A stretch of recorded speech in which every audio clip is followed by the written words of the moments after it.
se eu consigo correr uma maratona.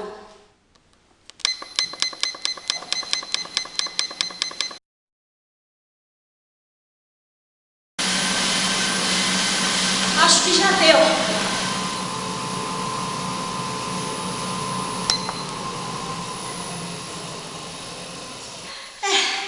Eu acho que eu tô bem, mas nada comparado a Filípides. Ele não foi um herói no sentido literal da palavra, ou um general, ou um bravo guerreiro, mas sim um mensageiro, o responsável a levar a Atenas a mensagem de vitória após uma das batalhas mais decisivas da história. A Batalha de Maratona aconteceu em setembro de 490 a.C., na planície de Maratona, a nordeste da Ática. Ela fez parte de uma série de batalhas que aconteceram durante as Guerras Médicas, que nada tem a ver com o embate travado entre profissionais da saúde, mas sim entre gregos e persas durante o reinado de Dário I. Essa série de batalhas durou por volta de 50 anos. Os atenienses, mesmo em desvantagem, conseguiram em uma única tarde repelir a furiosa invasão persa. Os motivos sugeridos para as invasões persas vão desde o domínio marítimo, o que seria extremamente vantajoso para o comércio e altamente lucrativo para os persas, a necessidade de aumentar o prestígio do rei em seus domínios ou suprimir de uma vez por todas diversos estados rebeldes potencialmente problemáticos na fronteira ocidental do império. Os gregos eram liderados por 10 generais escalados para a batalha, dentre eles Calímaco e Miltíades, que haviam lutado contra os persas na Sítia, portanto tinham valiosa experiência militar contra táticas persas. Para os gregos, seria suicídio enfrentar a cavalaria persa na planície aberta.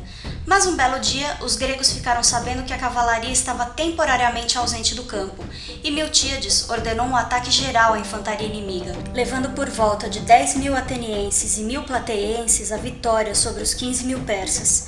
Mas esses números podem ser até maiores. O exército grego dispunha de hoplitas fortemente blindados, dispostos em uma formação chamada falange, com cada homem carregando um pesado escudo de bronze redondo e lutando de perto, usando lanças e espadas, e resistentes demais para os arqueiros persas. As tropas persas fugiram após terem perdido 6.400 homens. As baixas atrasaram as ambições imperialistas e as futuras batalhas que eles iriam travar contra os gregos. Os gregos perderam apenas 192 atenienses, dentre eles o comandante Calímaco, e os corpos foram sepultados em um túmulo comemorativo, que foi escavado ao final do século XIX. Hoje, ele faz parte do Complexo Arqueológico de Maratona. Um túmulo para os 11 plateienses mortos também foi erguido no local. As ossadas ainda estão em exibição. Os veteranos foram tratados como heróis. Mas voltando à incrível jornada de Filípides, o historiador Heródoto, que registrou a batalha, nos conta que Filípides, literalmente, correu 240 quilômetros de Atenas a Esparta em 2 horas para pedir ajuda aos espartanos. Mas os espartanos estavam ocupados.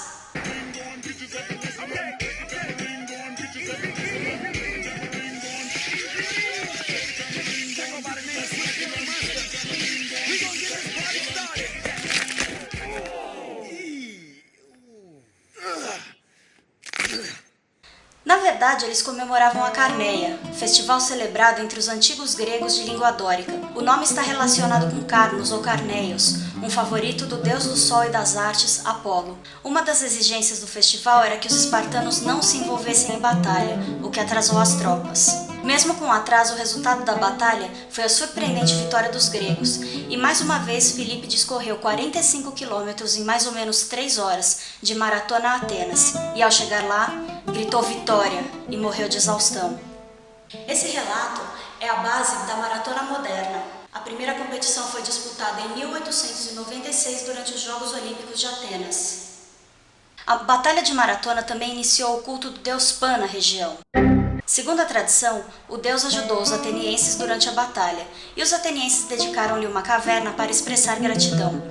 As escavações dentro da caverna, conduzidas no final dos anos 50, desvendaram ricas oferendas, incluindo estatuetas de barro, joias de ouro e cerâmicas. No Museu Arqueológico de Maratona, diversas peças encontradas na região estão expostas. Se você tem interesse em conhecer o sítio e o museu, os links estão na descrição. Se você gostou desse vídeo, corre para dar um joinha. Se não gostou, corre até morrer.